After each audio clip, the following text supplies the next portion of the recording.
बिस्मिल्लाहिर्रहमानिर्रहीम। अस्सलाम वालेकुम। आप देख रहे हैं अलिफ न्यूज़ और मैं हूं आपके साथ माजिद अली। शामिल करते हैं पाकिस्तान और दुनिया भर से breaking news headlines. Donald Trump का कांग्रेस को धचका, ईरान के साथ फुल फ्लेज वार का ऐलान। खलीज में तबाही की आंधी आने वाली है। चंद घंटों में पूरी दुनिया की सूरत हाल बदल गई है। अमरीकी सदर डोनाल्ड ट्रंप ने कांग्रेस को साफ साफ बता दिया है कि वो ईरान के साथ मुकम्मल पैमाने पर जंग करने जा रहे हैं। फौज मुकम्मल तौर पर तैयार है और अगर ज़रूरत पड़ी तो अमरीकी फौजी ईरान की सरजमीन में भी दाखिल हो जाएंगे। कांग्रेस ने पहले डोनाल्ड ट्रंप के इख्तियारात छीन लिए थे, मगर अब डोनाल्ड ट्रंप ने वाज़ह कह दिया है कि मुझे आपकी इजाज़त की ज़रूरत नहीं, अब मैं अपने मिशन को मुकम्मल करके आऊँगा, यानी अब कोई रुकावट नहीं। असल में ईरान ने हाल ही में आपने हुर्मुज़ में सिक्योरिटी चार्ज लगाने का ऐलान किया था, जिस पर डोनाल्ड ट्रंप ने भी 20% चार्ज की बात की। ईरान का जवाब था कि ये हमारा पानी है, चार्ज हम करेंगे। अब बात जंग तक पहुंच चुकी है। पिछले 48 घंटों में हालात तेजी से बिगड़ चुके हैं। यमन ने भी सऊदी अरब पर हमला किया है और सऊदी अरब की तरफ से भी जवाबी कार्रवाइयाँ की जा रही हैं। कतर और पाकिस्तान अमन की कोशिशें कर रहे हैं, मगर कोई नतीजा नहीं निकल रहा। डोनाल्ड ट्रंप का प्लान बहुत वाज़ेह है। ईरान की तेल और गैस की तनसीबात पर भारी बमबारी, पावर प्लांट्स तबाह करना और पानी की सहूलियात खराब करना। ईरान ने भी साफ वार्निंग दी है कि अगर हमारे इंफ्रास्ट्रक्चर पर हमला हुआ तो हम भी वैसा ही जवाब देंगे। सबसे खतरनाक बात यह है कि ईरान अब अपनी न्यूक्लियर डॉक्ट्राइन तब्दील करने की तैयारी में है। चीन, रूस, ईरान और शुमाली कोरिया के दरमियान एक नया मिलिट्री इत्तेहाद बनाने की बातें तेजी से हो रही हैं, कुछ ऐसा ही जैसा नेटो का आर्टिकल 5।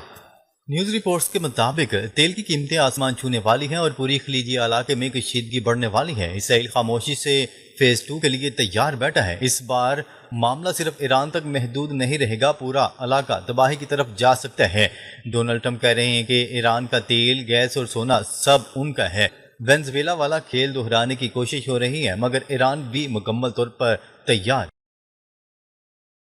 खबर के अगले हिस्से में बात करते हैं। मिडल ईस्ट में आग भड़क उठी। हौसियों ने सऊदी अरब पर मिसाइल बरसा दिए। डोनाल्ड ट्रंप का ग्रीन सिग्नल, ईरान का जबरदस्त इंतकाम। मिडल ईस्ट में जंग का दायरा तेजी से फैल रहा है। यमन के हौसियों ने सऊदी अरब पर बैलिस्टिक मिसाइलों से हमला कर दिया। सऊदी फौज का दावा है कि इन मिसाइलों को रास्ते में ही तबाह कर दिया गया, जबकि हौसी कहते हैं कि ये सऊदी हमलों का जवाब है। सिर्फ चंद घंटे पहले सऊदी हमायती याफ्ता यमनी हुकूमत ने सीना एयरपोर्ट पर हमला किया था। हौसियों का इल्जाम है कि सऊदी अरब ने 2022 से चली आ रही गैर रस्मी सकूत को तोड़ दिया है। अब अगर हालात ऐसे ही चले तो यमन और सऊदी अरब के दरमियान एक नई जंग छिड़ सकती है। इस नए महाज के पीछे अमेरिका का हाथ भी बताया जा रहा है। अमेरिकी मीडिया की रिपोर्ट्स के मुताबिक अमेरिकी सदर डोनाल्ड ट्रंप ने सऊदी वलीअहद शहजादा मोहम्मद बिन सलमान को हौसियों के खिलाफ इस खतरनाक कार्रवाई के लिए ग्रीन सिग्नल दे दिया था। दूसरी जानिब ईरान पर अमेरिकी हमले जारी हैं। ये तीसरी रात थी जब अमेरिका ने ईरान के मुख्तलिफ इलाकों जजीरा कैशम, बंदर अब्बास, वो शहर और दीगर मकामात पर भारी बमबारी की। ईरान ने भी इनका फौरी जवाब दिया। ईरान का दावा है कि इसने कुवैत में अमेरिकी फौजी अड्डों पर ड्रोन हमले किए हैं, जहां कम्युनिकेशन सिस्टम, फ्यूल स्टोरेज और एयर डिफेंस बैटरियां निशाना बनाई गईं। इसके अलावा बहरीन में भी ज़बरदस्त धमाके हुए हैं और आपने हुर्मुज़ में मुत्तहिदा अरब अमारात के 2 तेल के टैंकर्स को ईरानी मिसाइलों से निशाना बनाया गया। इस हमले में एक हिंदुस्तानी शहरी जाम हक और कई जख्मी होने की भी इतलात हैं। मुत्तहिदा अरब अमारात ने इसे बैनुल अक़वामी कवानीन की खिलाफ वर्जी करार देते हुए बदले की धमकी दी है। तेल की कीमतें 9% तक बढ़ चुकी हैं और पूरी खलीजी इलाके में अफरा तफरी फैली हुई है। नाजरीन, हालात अब खतरनाक मोड़ पर पहुंच चुके हैं। एक तरफ अमेरिका, इसराइल और ईरान की जंग और दूसरी तरफ यमन और सऊदी अरब का नया महाज और तीसरी तरफ बहरी जहाज़ों पर हमले। अगर मुत्तहिदा अरब अमारात ने भी जवाब में कार्रवाई की तो पूरा मशरक़ वस्ता आग की लपेट में आ सकता है। खबर के अगले हिस्से में बात करते हैं। आपने हुर्मुज़ पर नया तनाज़ा। ईरान ने ओमान में अमरीकी तनसीबात को निशाना बनाने का दावा किया है। ईरान ने एक बार फिर अमेरिका के मंसूबों को शदीद चैलेंज कर दिया। ईरानी पासदारान इनकलाब नेवी ने ऐलान किया है कि इसने ओमान में मौजूद अमरीकी फौजी अड्डों पर तवील फासले तक मार करने वाले मिसाइलों से हमला करके एक एयर डिफेंस रेडार और शिप डिटेक्शन रेडार को मुकम्मल तौर पर तबाह कर दिया। यह हमला उस वक्त हुआ जब अमेरिका ने ईरानी पानी पंपिंग स्टेशन पर हमला किया था। ईरान का साफ कहना है कि आपने हुर्मुज़ पर मुकम्मल कंट्रोल हासिल करने के लिए अमेरिका ओमान पर दबाव डाल रहा था, لیکن ہم اس سازش کو کامیاب ہونے نہیں دیں گے۔ دراصل معاملہ یہ ہے کہ امریکہ چاہتا ہے کہ آبنۂ ہرمز میں دو الگ الگ راستے بنا دیے جائیں، ایک عمان کے پانیوں سے ہو کر جہاں امریکہ کے جنگی جہاز آزاد گھوم سکیں، اور دوسرا ایران کے پانیوں سے۔ اس سے ایران کی طاقت کم ہو جائے گی اور زیادہ تر کمرشل جہاز عمان والے فری راستے کو استعمال کریں گے۔ ایران نے اس امریکی منصوبے کو سختی سے مسترد کر دیا۔ ایران اور عمان کے درمیان بات چیت جاری تھی کہ دونوں ممالک مل کر ہی آبنۂ ہرمز کا انتظام کریں گے، مگر امریکہ عمان پر دباؤ ڈال کر اپنا اثر بڑھانا چاہتا تھا۔ ایرانی حملے کے بعد عمان نے اس کی مذمت کی ہے اور ایرانی سفیر کو طلب بھی کر لیا ہے۔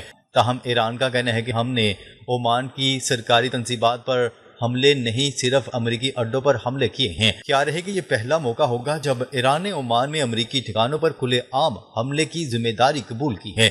یہ حملے ظاہر کرتے ہیں کہ ایران آبنۂ ہرمز کو اپنا سب سے بڑا ہتھیار سمجھتا ہے اور اس پر اپنا غلبہ کسی صورت چھوڑنے کو تیار نہیں۔ خبر کے اگلے حصے میں بات کرتے ہیں آبنۂ ہرمز کا متبادل تیار۔ متحدہ عرب امارات نے نئی بندرگاہ بنانے کا بڑا فیصلہ کر لیا۔ متحدہ عرب امارات نے دبئی کی بندرگاہوں پر انحصار کم کرنے اور آبنۂ ہرمز کے متبادل تجارتی راستے کی تیاری کے لیے مشرقی ساحلی راستے فجیرہ میں نئی کثیر المقاصد بندرگاہ قائم کرنے کا منصوبہ تیار کر لیا۔ برطانوی خبرساں ادارے کی رپورٹ کے مطابق دبئی کے معروف بندرگاہی کمپنی ڈی پی ورلڈ اس منصوبے پر کام کر رہی ہے اور اس سلسلے میں متعلقہ حکام کے ساتھ مذاکرات بھی جاری ہیں۔ رپورٹ کے مطابق منصوبے کے تحت نہ صرف فجیرہ میں نئی بندرگاہ تعمیر کی جائے گی بلکہ موجودہ پورٹ آف فجیرہ میں ایک جدید کنٹینر ٹرمینل بھی قائم کیا جائے گا تاکہ درآمدی اور برآمدی سرگرمی کو مزید وسعت دی جا سکے۔ رپورٹ میں کہا گیا ہے کہ اس منصوبے کا بنیادی مقصد دبئی کی جبل علی پورٹ پر انحصار کم کرنا اور ایسی متبادل بندرگاہ تیار کرنا ہے جہاں سے بحری تجارت آبنۂ ہرمز سے گزرے بغیر جاری رکھی جا سکے۔